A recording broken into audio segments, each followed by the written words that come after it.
Há um tempo atrás eu comprei uma televisão aqui para minha casa. Uma dessas bonitonas que a gente coloca na parede, 50 e poucas polegadas.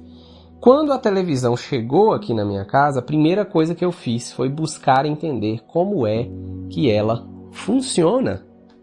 Bom dia, soldados da madrugada!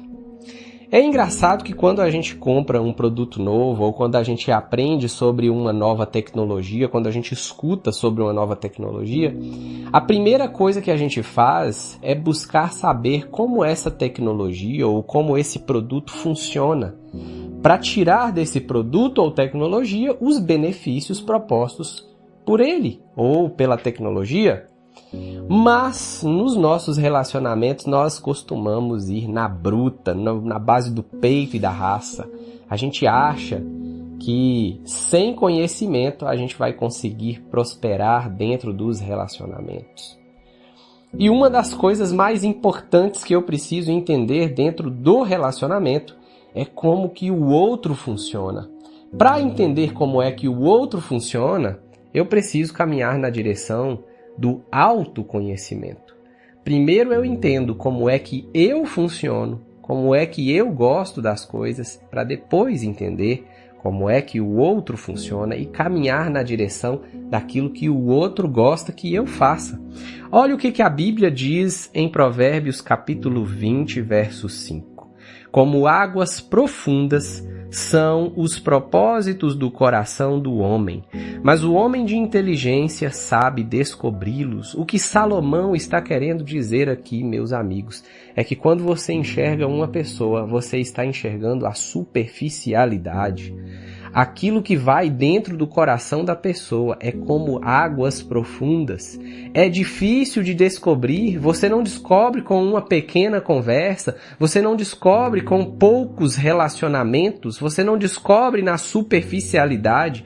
Você precisa adentrar no conhecimento, assim como a gente precisa adentrar nas águas profundas. Não é fácil de descobrir o que vai no coração das outras pessoas. A boa notícia é que, mesmo não sendo fácil, é possível. E hoje em dia existem inúmeras técnicas e ferramentas que a gente pode utilizar para caminhar nessa direção. Como é que eu quero que o meu casamento dê certo se eu não sei como é que o outro funciona? Ou pior, eu não sei às vezes como que eu funciono. Eu não sei se eu sou uma pessoa proativa ou reativa. Eu não sei se eu sou uma pessoa introspectiva ou extrovertida. Eu não sei se eu gosto de recarregar a minha energia em um ambiente com muitas pessoas ou se eu prefiro o ambiente com mais solitude. Eu não sei como é que funciona. Eu me lembro de uma viagem que eu fiz para Brasília e visitei um amigo. E em um desses dias na viagem, eu estava na casa desse amigo, a gente saiu para almoçar. Eu, ele e a namorada dele. E eu sou uma pessoa que gosto de ambientes mais reservados, eu não gosto de lugares onde tem muitas pessoas. Mas esse meu amigo, ele é o contrário de mim. Ele gosta de lugares abarrotados de gente. E aí a gente chegou diante de um restaurante que estava vazio. Ele falou assim, e aí ele gritou com a namorada dele, do jeito dele, né? Lógico, não foi ignorância. Ô, Raíssa, você sabe que eu não gosto, Raíssa, de lugar vazio. Eu quero um lugar derramando de gente. E aí eu gelei meu coração, porque eu não gosto de ir em lugares com muitas pessoas, mas por estar com outra pessoa e por saber como é que ele funciona, eu até aceito ir, porque também eu sei que aquilo ali é uma exceção aos ambientes que eu frequento. Agora você imagina se dentro de uma amizade funciona dessa forma, como é que não é dentro do seu casamento? Eu vou dar um exemplo para vocês. Eu sofria de ver, por muito tempo dentro do meu casamento, por não saber como que eu funcionava e como que minha esposa funcionava. Um exemplo clássico que eu dou, eu chegava em casa e a esposa sugeria, né? A gente não tinha filhos ainda, éramos um casal solteiro. E aí a esposa falava, vamos jantar fora hoje? Vamos jantar fora hoje. Acontece que o meu comportamento era de deixá-la escolher o lugar. E o comportamento dela era exatamente igual ao meu. Ela queria que eu escolhesse o lugar. E é interessante como que vocês mulheres funcionam, porque além de escolher o lugar, eu tinha que adivinhar o que ela queria. Porque funcionava da seguinte forma. Esposa falava, vamos jantar fora hoje? Vamos jantar fora hoje. Onde você quer ir? Aí ela devolvia. Escolhe aí um lugar, o que você quer comer hoje à noite? Eu não sei, tô sem ideia hoje, me fala aí o que você gostaria de comer. E a gente ficava meia hora nesse ping-pong, porque ela queria que eu falasse e eu queria que ela falasse. Mas isso acontecia por causa do perfil comportamental. E eu não queria decepcioná-la e ela também não queria me decepcionar. Até que por fim eu falava, tudo bem, vamos comer hambúrguer hoje? Aí ela falava, não, hambúrguer eu não quero, não tô afim de hambúrguer. E aí por dentro eu me corroía, eu ficava maluco, porque eu pensava assim, Jesus amado, se ela já sabia que hambúrguer não era uma opção, por que cargas d'água ela já não disse logo no começo da conversa? Mas hoje, como é que acontece? Quando ela sugere alguma coisa, eu já sei que ela quer que eu dê alguma sugestão. Então, de cara, eu já falo, vamos, tal coisa. Aí ela fala, não, tal coisa eu não quero. Aí eu já, opa, então já começamos a descartar.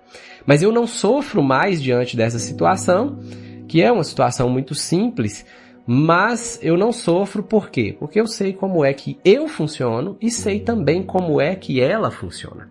Quais ferramentas você pode utilizar para se autoconhecer e para conhecer melhor o outro? A gente tem ferramentas de perfil comportamental, como o DISC e o MBTI. O DISC é uma ferramenta prática, que é acessível, não é tão cara, você pode utilizar para saber quais são seus pontos fortes, quais são suas preferências. Utiliza uma metodologia científica comprovada e diz como é que você funciona e ao entender como é que você funciona, automaticamente você vai entender como é que o outro funciona também. Tem outra ferramenta de autoconhecimento, que é o MBTI, ou Myers-Briggs Type Indicator. E aí existem outras ferramentas da psicologia também que vão caminhar nessa direção. Linguagem de valorização, e aí você não precisa fazer um teste, mas se quiser também tem o teste para fazer. Mas você pode comprar o livro e ler junto com seu cônjuge as 5 linguagens do amor, de Gary Chapman. Esse livro é fantástico e ajuda. O que o livro diz? O livro diz o seguinte, que eu tenho preferências em relação à minha linguagem de valorização, e são linguagem de amor. E são 5 as linguagens do amor. E qual que é a nossa tendência? A nossa tendência dentro dos relacionamentos é agir com o outro, não de acordo com o que o outro gosta, não de acordo com a linguagem do amor do outro, mas de acordo com as minhas linguagens do amor. E aí a gente entra em conflito, porque enquanto o outro gosta de presente, eu gosto de linguagens de valorização, eu gosto de ser elogiado em público.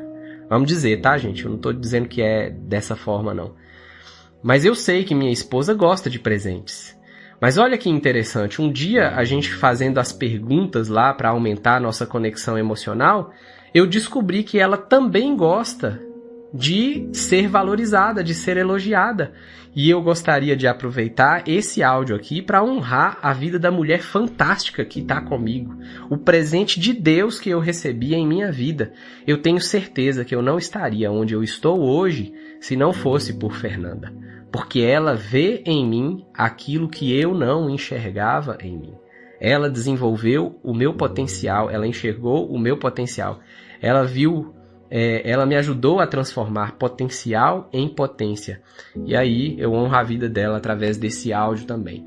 Mas a linguagem de valorização dela, de saber, de ter esses elogios, não era algo que eu sabia. E você não vai descobrir a menos que você faça perguntas para o seu cônjuge. Pontos fortes. Pergunte para o seu cônjuge quais são, ou melhor, escreva você quais são os seus pontos fortes e troque com o seu esposo, com a sua esposa, quais são os pontos fortes dele, para vocês entenderem onde que vocês têm mais oportunidade de caminhar mais fortemente dentro do relacionamento. E por fim, princípios e valores. Escrevam juntos quais são os princípios e valores que norteiam o seu relacionamento, o seu lar, o ambiente em que vocês estão. E assim vai ajudar vocês, inclusive, a tomar decisões na vida. Mini exercício prático para hoje. Pegue papel e caneta e faça uma reflexão guiada. Você vai escrever no papel e caneta: meu objetivo, meu principal ponto forte no relacionamento é... E aí você e o seu cônjuge vai fazer esse exercício juntos. Depois vocês vão escrever: meu maior gatilho de conflito é... E aí coloca o que é que mais incomoda você, o que é que você percebe que o outro faz que mais deixa você irritado dentro do casamento. Dicas: busquem o conhecimento. Procurem pessoas que podem orientar vocês como casal. Gente, se vocês pensarem quanto é que custa uma ferramenta dessas e quanto é que custa uma separação, e aí quando eu digo custa, eu estou falando de custo emocional, eu estou falando de custo financeiro, eu estou falando de custo de vida, de todos os custos. Custa caro separar.